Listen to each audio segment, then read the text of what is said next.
السلام علیکم ورحمۃ اللہ تعالی وبرکاتہ۔ نحمده ونصلي ونسلم على رسوله الكريم اما بعد فاعوذ باللہ من الشیطان الرجیم بسم اللہ الرحمن الرحیم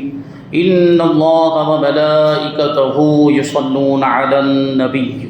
یا ایہا الذین آمنوا صلوا علیہ وسلموا تسلیما اللہم صل علی سیدنا ومولانا محمد معدن الجود والکرم وآلہ الکرام وابنہ الکریم وبارک وسلم صلاۃ وسلاما علیک یا رسول اللہ صلی اللہ تعالی علیہ وسلم۔ سورہ بقرہ آیت نمبر 283 کی تفسیر ہے۔ اللہ تبارک و تعالی ارشاد فرماتا ہے وَإِن كُنتُمْ عَلَى سَفَرٍ وَلَمْ تَجِدُوا كَاتِبًا فَرِهَانٌ مَقْبُوضَةٌ فَإِنْ أَمِنَ بَعْضُكُمْ بَعْضًا فَلْيُؤَدِّ الَّذِي اؤْتُمِنَ أَمَانَتَهُ وَلْيَتَّقِ اللَّهَ رَبَّهُ وَلَا تَكْتُمُوا الشَّهَادَةَ وَمَنْ يَكْتُمْهَا فَإِنَّهُ آثِمٌ قَلْبُهُ وَاللَّهُ بِمَا تَعْمَلُونَ عَلِيمٌ۔ اور اگر تم سفر میں ہو اور لکھنے والا نہ پاؤ تو قرض خواہ کے قبضے میں گروی چیز ہو، اور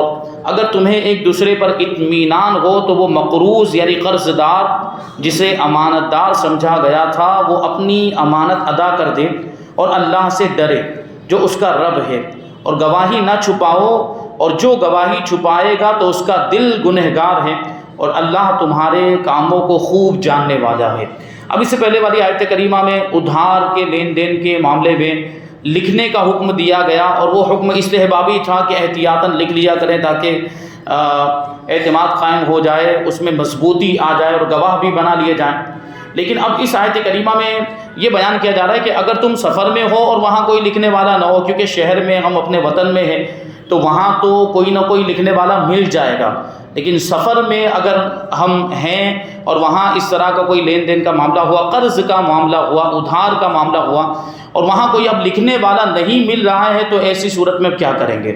بہرحال یہ اس زمانے کے اعتبار سے بات کہی گئی، کیونکہ اس زمانے میں لکھنے والے بہت کم پائے جاتے تھے جو لکھنا جانتے تھے، اور کاتب جو جن کو کہا جائے وہ بہت کم ہوا کرتے تھے۔ لیکن اب اس زمانے میں تو تقریباً سارے لوگوں کو لکھنا پڑھنا آتا ہے۔ کچھ لوگ ایسے ہوں گے، میرے خیال سے 5% لوگ ایسے ہوں گے جو لکھنا پڑھنا نہیں جانتے ہوں گے، ورنہ اتنا تو ضرور جانتے ہوں گے کہ یہ کچھ ضروری باتیں لکھ لیا کریں۔ تو اب اگر سفر میں بھی ہوں تو سفر میں بھی لکھا جا سکتا ہے، وہ خود بھی لکھ سکتا ہے، وہ خود بھی دستاویز تیار کر سکتا ہے، اور ایسی صورت میں وہاں پر بھروسہ اور اعتماد قائم ہو سکتا ہے۔ لیکن اب اس زمانے میں سفر میں اگر قرض لینے کی ضرورت پیش آ گئی اور سامنے والا جو قرض دینے والا ہے، قرض خواہ ہے، وہ کوئی اعتماد پیدا کرنے والی چیز کا مطالبہ کرتا ہے، تو کبھی ایسا ہوتا ہے کہ اس تحریر پر بھی اس کو بھروسہ نہیں ہوتا کہ تم لکھ کر دو تو تمہارے لکھنے کا کیا بھروسہ۔ تو ایسی صورت میں یہاں ابھی اس زمانے میں بھی ایسی ضرورت پیش آ سکتی ہے کہ کوئی چیز اس کے پاس گروی رکھی جائے، اور گروی قرض خواہ کے پاس کوئی چیز رکھی جاتی ہے، اس کا مقصد یہی ہوتا ہے کہ یہ قرض جو اس نے دیا ہے، قرض کے طور پر جو کچھ بھی روپیہ پیسہ دیا ہے، اس کی ایک ضمانت ہو جائے، اس کی ایک گارنٹی ہو جائے کہ وہ میرا قرضہ واپس کرے گا تو میں اس کو یہ سامان واپس دے دوں گا جو سامان گروی کے طور پہ رکھا ہوا ہے۔ تو سفر میں گروی رکھنے کی ضرورت پیش آ سکتی ہے، اس لیے یہاں پر اس مسئلے کو بیان کیا ہے۔ کہتے ہیں یہاں پر گروی رکھنے کا مسئلہ بیان کیا گیا کہ اگر تم حالت سفر میں ہو اور قرض کی ضرورت پیش آ جائے، اور سفر میں بھی قرض کی ضرورت پیش آ جاتی ہے، کبھی ہو سکتا ہے خدا نخواستہ ایسی صورت کسی کے ساتھ نہ پیش آئے، لیکن کبھی ایسا ہوا کہ مال چوری ہو گیا سفر میں، یا کوئی آفت آ گئی اس کی وجہ سے وہ مال ضائع ہو گیا، یا ڈاکوؤں نے لوٹ لیا، تو اب گھر کیسے پہنچیں گے یا منزل تک کیسے پہنچیں گے؟ تو قرض لینے کی ضرورت پیش آ جاتی ہے۔ تو اگر قرض لیں سفر کی حالت میں، اور فرمایا گیا کہ تمہیں کوئی لکھنے والا نہ ملے یا لکھنے کا موقع نہ ملے کہ اوپر بیان کیے گئے حکم پر عمل ہو سکے، تو مقروض قرض خواہ کے قبضے میں کوئی چیز رہن رکھوا دے، یعنی گروی رکھوا دے، اس کے ساتھ دوسرا کوئی سامان ہو تو وہ سامان گروی کے طور پر اس کو دے دے، اور اس کے بدلے میں اس کے پاس سے قرض لے لے، یعنی ضمانت کے طور پر وہ چیز اس کے پاس رکھے۔ ہاں اگر تمہیں ایک دوسرے پر اعتماد ہو اور اس وجہ سے تم کوئی تحریر وغیرہ نہ لکھو، تو اب مقروض کو چاہیے، جس پر قرضہ ہے، قرض دار کو چاہیے کہ جب اسے امانت دار سمجھا گیا ہے تو وہ اس حسن ظن کو، اچھے گمان کو پورا کرے اور اپنی امانت یعنی قرض کو وقت پر ادا کر دے، اور اس ادائیگی میں وہ اللہ سے ڈرتا رہے، یعنی اس ادائیگی میں وہ کسی طرح کی کمی بیشی نہ کرے، اور جو اس کی مدت مقرر کی گئی ہے اس مدت پر وہ قرض کو ادا کر دے۔ یعنی دونوں کو ایک دوسرے پر بھروسہ، جیسے مثال کے طور پر جان پہچان والے لوگ ہیں، ایک دوسرے کو جانتے ہیں، ایک دوسرے کو پہچانتے ہیں، تو اسی صورت میں کبھی لکھنے کی بھی ضرورت نہیں ہوتی، گواہ بنانے کی بھی ضرورت نہیں ہوتی، اور گروی رکھنے کی بھی ضرورت نہیں ہوتی۔ وہ سامنے والا یوں ہی دے دیتا ہے کہ میں تو تمہیں جانتا ہوں، تم تو میرے گھر کے پاس ہی رہتے ہو، میرے محلے میں ہی رہتے ہو، لو یہ قرض کے طور پر اتنے روپے رکھو، جب تمہارے پاس آ جائے۔ اتنی کبھی مدت مقرر کی جاتی، کبھی مدت مقرر بھی نہیں کی جاتی، قرض حسن کے طور پر دے دیا جاتا ہے۔ تو اب اس کو امانت دار سمجھ کے اس نے دیا ہے، بھروسہ کیا اس کے اوپر، تو اس کو بھی چاہیے کہ وہ اس کی امانت کو ادا کر دے، یعنی جو قرض اس نے لیا ہے اس قرض کو اس کے وقت پر ادا کر دے، اگر کوئی مدت مقرر ہوئی ہو تو، اور اگر کوئی مدت مقرر نہیں ہوئی ہے تو جتنا جلدی ہو سکے، جب بھی اس کے پاس وہ ادائیگی کے لیے آسانی میسر آئے، مہیا ہو جائے، روپیہ پیسہ جو بھی قرض کا ہے تو وہ اس وقت ادا کر دے، جتنا جلدی ہو سکے وہ ادا کر دے۔ اب چونکہ یہاں پہ گروی اور رہن رکھنے کا ذکر آیا، اس لیے اس کے تعلق سے کچھ مسائل بیان کرتے ہیں۔ گروی رکھنے کا جو یہاں پر حکم دیا گیا، قرض کے ساتھ، ادھار وغیرہ کے معاملے کے ساتھ جو گروی رکھنے کا حکم دیا گیا ہے، یہ وجوبی حکم نہیں ہے، یہ استحبابی حکم ہے۔ مطلب کیا ہوا کہ قرض کے ساتھ کوئی بھی چیز گروی رکھنا واجب نہیں ہے، ضروری نہیں ہے، مستحب ہے، بہتر ہے۔ رکھیں تو ٹھیک ہے، نہیں رکھیں گے تب بھی کوئی گناہ نہیں، یعنی ایسے بھی ڈائریکٹ بھی قرض لیا جا سکتا ہے، جیسے کہ میں نے ابھی مثال دی کہ جاننے پہچاننے والے لوگ ہیں تو وہاں گروی رکھنے کی ضرورت ہی نہیں ہوتی، ویسے ہی قرض دے دیا جاتا ہے۔ تو اس کا مطلب یہ ہے کہ یہ حکم جو ہے وہ استحبابی ہے، مستحب ہے، واجب نہیں ہے۔ دوسرا مسئلہ، حالت سفر میں رہن یعنی گروی رکھنا، یہ آیت سے ثابت ہوا، اور غیر سفر کی حالت میں حدیث سے ثابت ہوا۔ یعنی اس آیت کریمہ سے تو سفر کی حالت میں گروی رکھنے کے تعلق سے مسئلہ معلوم ہو رہا ہے، لیکن اگر کوئی سفر میں نہیں ہے، کوئی گھر پہ موجود، کوئی اپنے وطن میں موجود ہے، وہاں اس کو ایسی ضرورت پیش آ گئی، قرض لینے کی ضرورت پیش آ گئی، اور سامنے والا کہہ رہا ہے کہ تمہیں کوئی سامان گروی رکھنا پڑے گا تبھی میں تمہیں قرضہ دوں گا، تو حالت اقامت میں اپنے وطن میں کوئی چیز گروی رکھ سکتے کہ نہیں رکھ سکتے ہیں؟ تو حالت سفر کے علاوہ میں بھی کوئی بھی چیز گروی رکھی جا سکتی ہے، اور یہ حدیث سے ثابت ہے، جیسا کہ صحیح بخاری اور سنن ترمذی میں ہے کہ رسول کریم صلی اللہ علیہ وسلم نے مدینہ طیبہ میں اپنی زرہ مبارک ایک یہودی کے پاس گروی رکھ کر 20 صاع جو اس کے پاس سے لیے تھے۔ یہ صاع جو ہے یہ اس زمانے کا ایک پیمانہ، ایک صاع کے اندر تقریباً 4 کلو اور 100 گرام کے آس پاس گیہوں اناج وغیرہ اس میں آ سکتا ہے، یہ پیمانہ ہوتا تھا اس زمانے میں۔ تو حضور پاک صلی اللہ علیہ وسلم نے 20 صاع جو اس کے پاس سے ادھار لیے تھے، اور اس کے بدلے میں اپنی زرہ مطلب جو لوہے کا لباس ہوتا ہے جو جنگ میں پہنا جاتا ہے، وہ لباس حضور پاک صلی اللہ علیہ وسلم نے اس یہودی کے پاس گروی رکھا تھا ضمانت کے طور پر، کہ جب یہ جو میں واپس کر کے جاؤں تو تم میری زرہ مجھے واپس دے دینا۔ تو یہی تو گروی کا مطلب ہوتا ہے، اور یہ حدیث پاک سے ثابت ہے۔ اور حضور پاک صلی اللہ علیہ وسلم مدینہ طیبہ میں موجود تھے، یعنی اپنے وطن میں موجود تھے، سفر کی حالت میں نہیں تھے، پھر بھی حضور نے گروی رکھا، تو اس سے ثابت ہوا کہ غیر سفر کی حالت میں بھی آدمی مقیم ہو، وطن میں ہو، تب بھی گروی رکھنا جائز ہے، کیونکہ یہ اعتماد کے لیے ہوتا ہے، ایک بھروسہ قائم کرنے کے لیے ہوتا ہے، کہ ضمانت کے لیے ہوتا ہے، تو ضمانت کی ضرورت تو وہاں بھی پڑتی ہے۔ نمبر 3، جس چیز کو گروی رکھا جائے وہ قرض خواہ کے قبضے میں دینا ضروری ہے، اس کو سونپنا ضروری ہے، بغیر قبضے کے رہن نہیں ہو سکتا، ورنہ ضمانت کا مطلب کیا ہوا، پھر گارنٹی کا مطلب کیا ہوا، اس کو دینا پڑے گا سامنے والے کو، جس کے پاس سے ہم قرض لے رہے ہیں۔ اس نے کہا کہ کوئی سامان گروی رکھو میرے پاس، اب وہ سامان میں نے قرض لیا، وہ سامان میرے پاس ہی رکھا، اور میں صرف زبان سے یہ کہہ دوں کہ یہ سامان میں نے تمہارے پاس گروی رکھا، جبکہ میں نے وہ سامان اس کو سونپا ہی نہیں، تو یہ گروی کا معاملہ کہا جائے گا، یہ گروی ہوگا ہی نہیں، تو اس کو وہ چیز دینی پڑے گی۔ جیسے سونا کبھی گروی رکھا جاتا ہے، سونا رکھ کے اس کے پاس سے قرض کے طور پر پیسہ لیا جاتا ہے، تو وہ سونا اس کے حوالے کیا جاتا ہے کہ نہیں کیا جاتا؟ جس کے پاس سے پیسے لیے جا رہے تو حوالے کرنا پڑے گا، سپرد کرنا پڑے گا۔ بہرحال مزید مسائل بہار شریعت جلد 3 حصہ 17 میں وہاں پہ ذکر کیے گئے ہیں، وہاں پر جا کر اس کو ملاحظہ کیا جا سکتا ہے۔ اس رکوع کی دونوں آیتوں پر غور کریں اور سمجھیں کہ اللہ تبارک و تعالیٰ نے ہمارے خالصتاً دنیاوی مالی معاملات میں بھی ہمیں کتنی واضح تعلیم عطا فرمائی اور کتنے واضح حکم ارشاد فرمائے۔ یعنی ایسا نہیں کہ اسلام قرآن اور حدیث میں صرف عبادتوں کے طریقے ہی بتائے گئے ہوں یا صرف عبادتوں کے تعلق سے ہی مسائل اور احکام ہمیں دیے گئے ہوں، نہیں، بلکہ دنیاوی معاملات کے تعلق سے لین دین کے معاملات میں بھی ہمیں قرآن و حدیث کے اندر رہنمائی ملتی ہے. جیسے کہ ابھی یہاں پر آپ نے اس آیت کریمہ میں اور اس سے پہلے والی آیت کریمہ میں ملاحظہ کیا کہ لین دین میں ادھار کے اگر معاملات ہوں، قرض کے معاملات ہوں تو کیا کرنا چاہیے، کیا نہیں کرنا چاہیے، لکھ لینا چاہیے، گواہ بنا لینے چاہیے. یہ اسلام ہماری رہنمائی کرتا ہے دنیاوی معاملات میں بھی. اس سے معلوم ہوا کہ ہمارا دین کامل ہے، مکمل ہے، کہ اس میں عقائد اور عبادت کے ساتھ ساتھ معاملات تک کا بیان موجود ہے، یعنی لین دین کا بیان بھی موجود ہے. نیز یہ بھی معلوم ہوا کہ حقوق العباد یعنی بندوں کے حقوق یہ نہایت ہی اہم ہے کہ اللہ تبارک و تعالیٰ نے نہایت وضاحت سے ان کا بیان فرمایا. نیز یہ بھی معلوم ہوا کہ شریعت کے احکام میں بے پناہ حکمتیں ہیں اور ان میں ہماری بہت زیادہ بھلائی ہے. چنانچہ اس آیت میں جتنا غور کریں اتنا ہی واضح ہوگا کہ کہاں کہاں اور کس کس طرح ہمیں اس حکم سے فائدہ ہو سکتا ہے. اور یہ بھی معلوم ہوا کہ لکھنا اور حساب و کتاب کا علم حاصل کرنا بہت مفید ہے، فائدہ مند ہے. لہٰذا اگر کوئی حسن نیت سے یعنی اچھی نیت سے اکاؤنٹنگ کا علم سیکھتا ہے، اکاؤنٹنٹ بنتا ہے، تو وہ بھی اجر و ثواب کا مستحق ہوگا، جبکہ سود وغیرہ کے حساب کتاب سے وہ دور رہے، سود اور بیاج وغیرہ سے بچتا رہے، اور اس نے یہ تعلیم حاصل کی اچھی نیت کے ساتھ کہ مسلمانوں کو فائدہ پہنچاؤں گا اس علم کے ذریعے سے، تو اس کو ثواب ملے گا. ولا تکتموا الشہادہ اور گواہی نہ چھپاؤ. گواہی سے متعلق چند احکام اس سے پہلے والی آیت کریمہ میں بیان ہوئے. یہاں صراحت سے بیان فرمایا کہ گواہی نہ چھپاؤ، کیونکہ گواہی کو چھپانا حرام ہے اور دل کے گنہگار ہونے کی علامت ہے. اور دل کے گنہگار ہونے کا مطلب کیا ہے؟ آدمی بھی گنہگار ہوتا ہے. دل گنہگار مطلب پورا انسان گنہگار ہوتا ہے، کیونکہ دل جو ہے وہ اشرف الاعضاء ہے. جسم کے حصوں میں، جسم کے اعضاء میں سب سے زیادہ شرف والا اگر کوئی عضو ہے تو وہ دل ہے. تو دل گنہگار مطلب پورا جسم گنہگار، پورا بدن گنہگار،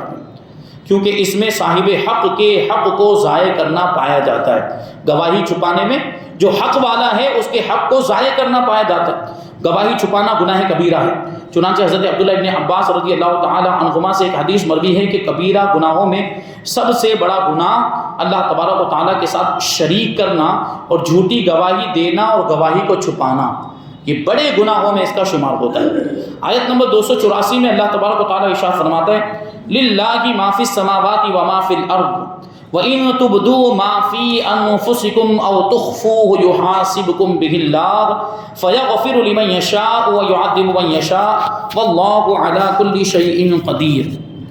جو کچھ آسمانوں میں ہے اور جو کچھ زمین میں ہے سب اللہ ہی کا ہے، اور جو کچھ تمہارے دل میں ہے اگر تم اسے ظاہر کرو یا چھپاؤ اللہ تم سے اس کا حساب لے گا. تو جسے چاہے گا بخش دے گا اور جسے چاہے گا سزا دے گا، اور اللہ ہر چیز پر قادر ہے. انسان کے دل میں دو طرح کے خیالات آتے ہیں، ایک تو وسوسے کے طور پر اور ایک بطور عزم و ارادہ کے، یعنی آدمی پختہ ارادہ کر لیتا ہے، کسی کام کے کرنے کا پکا ارادہ کر لیتا ہے تو اس کو عزم کہا جاتا ہے. وسوسوں سے دل کو خالی کرنا یہ انسان کی قدرت میں نہیں، یعنی وسوسے تو آتے ہی رہتے ہیں برے خیالات، لیکن آدمی انہیں برا سمجھتا ہے اور ان پر عمل کرنے کا ارادہ نہیں کرتا. بس ایسے ہی وسوسہ آیا اور اس کو دور کرنے کی کوشش کرتا ہے اور اسے برا بھی سمجھتا ہے. برا وسوسہ آیا ہے تو اسے برا بھی سمجھتا ہے اور اس پر عمل کرنے کی اس کی نیت نہیں ہوتی، اس پر عمل کرنے کا اس کا ارادہ نہیں ہوتا. تو ایسے خیالات کو حدیث نفس اور وسوسہ کہتے ہیں. اور وسوسے پر مواخذہ نہیں، وسوسے پر کوئی پکڑ نہیں. برا خیال آیا، اس کو برا سمجھا اور اس پر عمل کرنے کا کوئی ارادہ نہیں ہے تو اس پر کوئی مواخذہ نہیں، اس پر کوئی پکڑ نہیں ہے. بخاری اور مسلم کی حدیث ہے کہ سرکار دو عالم صلی اللہ علیہ وسلم نے ارشاد فرمایا کہ میری امت کے دلوں میں جو وسوسے آتے ہیں اللہ تبارک و تعالیٰ ان سے تجاوز فرماتا ہے، درگزر فرماتا ہے، یعنی معاف فرما دیتا ہے، جب تک کہ وہ انہیں عمل میں نہ لائیں، یعنی اس پر عمل نہ کرنے لگ جائیں، یا انہیں اپنے کلام میں نہ لائیں، یعنی بول دیں. کچھ چیزیں ایسی ہوتی جن کا تعلق بولنے سے ہوتا ہے، کچھ چیزیں ایسی ہوتی جن کا تعلق عمل کرنے سے ہوتا ہے. تو ایسا خیال آیا جس کا تعلق عمل کرنے سے وہ خیال آیا اور اس کو کر بھی لیا تو پھر گنہگار ہوگا. اور ایسی بات تھی، ایسا وسوسہ تھا کہ جس کا تعلق بولنے سے تھا، تو جب تک وسوسہ ہے دل میں خیال ہے وہاں تک کوئی وہ گناہ نہیں، کوئی مواخذہ نہیں ہے. لیکن اس کو بول دیا جو بولنے سے تعلق رکھتی تھی بات، جیسے کوئی بری بات ہے، بے حیائی کی بات ہے، صرف اس کے بارے میں اس کے دل میں خیال آیا، اس پر عمل نہیں کیا اور اس کو برا سمجھ رہا تھا، لیکن پھر وہ بری بات بول بھی دی زبان سے تو اب گنہگار ہوگا. یہ وسوسے اس آیت میں داخل نہیں۔ دوسرے وہ خیالات جن کو انسان اپنے دل میں جگہ دے دیتا ہے اور ان کو عمل میں لانے کا قصد و ارادہ بھی کرتا ہے تو ان پر مواخذہ ہوگا۔ پکا ارادہ کر لیا، دل میں خیال آیا اور اس کو عمل میں لانے کا پکا ارادہ بھی کر لیا کہ میں ایسا کروں گا، غلط کام، گناہ کا کام، اس کا ارادہ آیا دل میں، گناہ کا ارادہ، اور اس میں پکا ارادہ، پختہ ارادہ اس نے کر لیا کہ میں ایسا کام کروں گا، یہ گناہ کا کام میں ضرور کروں گا۔ تو اب اس پختہ ارادے پر اب اگرچہ عمل نہیں کیا ہے لیکن پختہ اور مضبوط ارادہ کر لیا ہے، اس وجہ سے اب اس ارادے پر گنہگار ہوگا، اس پر مواخذہ ہوگا اور اس پر پکڑ ہوگی۔ اور انہی کا بیان اس آیت کریمہ، ایسے خیالات کہ جن کا پکا ارادہ ہو، اور اس آیت کریمہ میں وہی مراد ہے کہ اپنے دلوں میں موجود چیز کو تم ظاہر کرو یا چھپاؤ، اللہ تبارک و تعالیٰ تمہارا ان پر محاسبہ فرمائے گا، حساب لے گا، اس پر پکڑ فرمائے گا۔ یعنی ایسے ارادے جن کو کرنے کا،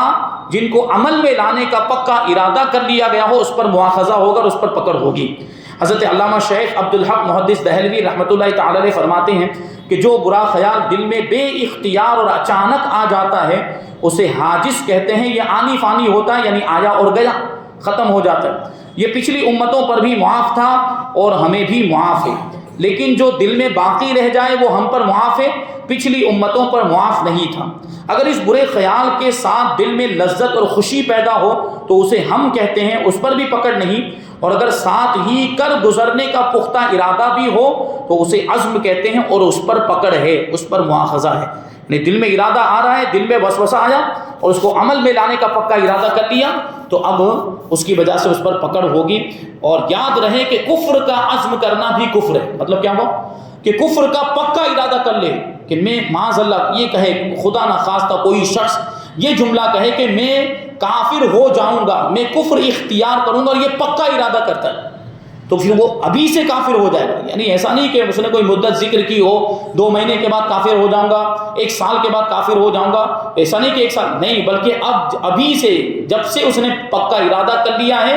وہیں سے وہ کافر ہو جائے گا۔ کیونکہ اس میں ایک دوسری بات یہ بھی ہے کہ کفر کو اچھا سمجھ رہا ہے، کفر پر راضی ہو رہا ہے، تو کفر کو اچھا سمجھنا اور کفر پر راضی ہونا بھی کفر ہے، تو وہ ابھی سے ہی کافر ہو جائے گا۔ لہٰذا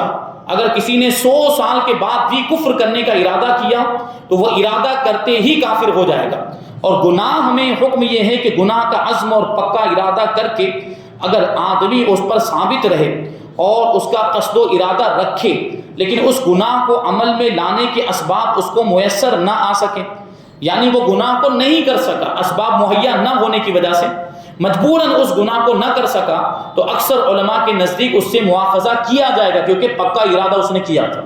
گناہ کے کرنے کا پختہ عزم اس نے کیا تھا، تو اسی عزم پر اس کی پکڑ ہوگی، اسی پکے ارادے پر اس کی پکڑ ہوگی۔ امام ابو منصور ماتریدی رحمۃ اللہ تعالی علیہ کا یہی موقف ہے،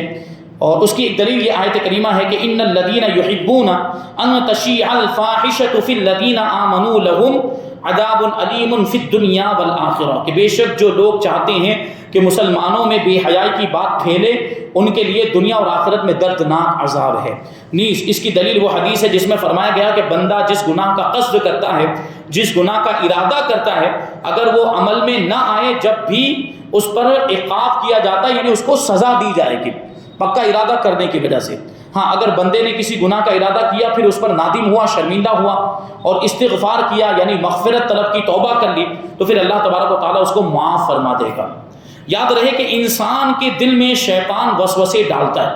اور بعض اوقات یہ وسوسے اسے اتنے خطرناک ہوتے ہیں کہ انسان کے لیے اپنا دین و ایمان بچانا مشکل ہو جاتا ہے۔ جیسے شیطان کبھی اللہ تعالیٰ کے بارے میں، کبھی تقدیر کے بارے میں، کبھی ایمان سے تعلق رکھنے والی، عقیدے سے تعلق رکھنے والی چیزوں کے بارے میں، کبھی عبادتوں کے بارے میں، کبھی طہارت و پاکیزگی کے معاملات کے بارے میں، اور کبھی طلاق کے بارے میں وسوسے ڈالتا رہتا ہے۔ کبھی دنیا برباد ہو جاتی، کبھی آخرت برباد ہو جاتی، کبھی ایمان برباد ہو جاتا ہے۔ یہ شیطان کا تو کام ہی ہے، شیطان تو سارے انسانوں کو گمراہ کر دینا چاہتا ہے۔ حضرت یحییٰ ابن معاذ رازی رحمۃ اللہ تعالی علیہ فرماتے ہیں کہ شیطان فارغ ہے، یعنی شیطان فری بیٹھا ہوا ہے، اس کے پاس دوسرا کوئی کام نہیں ہے لوگوں کو گمراہ کرنے کے علاوہ، اور تم مشغول و مصروف ہو، یعنی تم اپنے کاموں میں لگے ہوئے ہو، اور شیطان تمہیں دیکھتا ہے مگر تم اسے نہیں دیکھ سکتے۔ تم شیطان کو بھولے بیٹھے ہو مگر وہ تمہیں برائی میں مبتلا کرنے سے نہیں بھولا، وہ اپنا یہ کام کرتا رہتا ہے۔ تمہارا نفس خود تمہارا دشمن اور تمہارا مخالف ہے، اور وہ شیطان کا مددگار ہے، اس لیے شیطان اور اس کے حامیوں سے جنگ کرنا اور انہیں مغلوب کرنا یعنی انہیں ہرانا بہت ضروری ہے، شیطان کا مقابلہ کرنا، ورنہ اس کے فتنہ اور فساد اور اس کی ہلاکت و بربادی سے بچنا بہت ہی مشکل ہے۔ اور آگے شعر جس کے اندر ایک استغاثہ بھی ہے وہ یہ ہے کہ سرور دین لیجے اپنے ناتوانوں کی خبر، اعلیٰ حضرت رضی اللہ تعالیٰ عنہ کا شعر ہے۔ سرور دین یعنی سرکار دو عالم صلی اللہ علیہ وسلم سے استغاثہ کر رہے ہیں، سرور دین لیجے اپنے ناتوانوں کی خبر، یعنی ہم کمزوروں کی خبر لیجئے، نفسوں شیطان سیدہ کب تک دباتے جائیں گے، یعنی نفس بھی ہمیں دبا رہا ہے، شیطان بھی ہمیں دبا رہا ہے، یہ دونوں چیزیں مل کر ہمیں گمراہ کرنے کی کوشش کر رہے ہیں۔ تو یا رسول اللہ ہماری مدد فرمائیں، ہماری فریاد رسی فرمائیں، شیطان سے بھی ہمیں بچائیے اور نفس کے شر سے بھی ہمیں بچائیے۔ دیکھیے حضور کی بارگاہ میں فریاد پیش کی جا رہی ہے اور استغاثہ کیا جا رہا ہے، تو یہ چیزیں ہیں، اور نفس اور شیطان کے تعلق سے یہ کچھ باتیں بیان کی گئی۔ اب انشاءاللہ تبارک و تعالیٰ آیت نمبر 285 اور 286 کی تفسیر ہم آئندہ درس میں شامل کریں گے، اور انشاءاللہ تبارک و تعالیٰ آئندہ درس میں سورہ بقرہ بھی مکمل ہو جائے گی۔ اللہ تبارک و تعالیٰ کی بارگاہ میں دعا ہے کہ جو کچھ بھی بیان ہوا اس پر ہم سب کو عمل کرنے کی توفیق عطا فرمائے، اور نور قرآن سے ہم سب کے دلوں کو روشن اور منور فرمائے۔ وما علینا الا البلاغ۔ الفاتحہ۔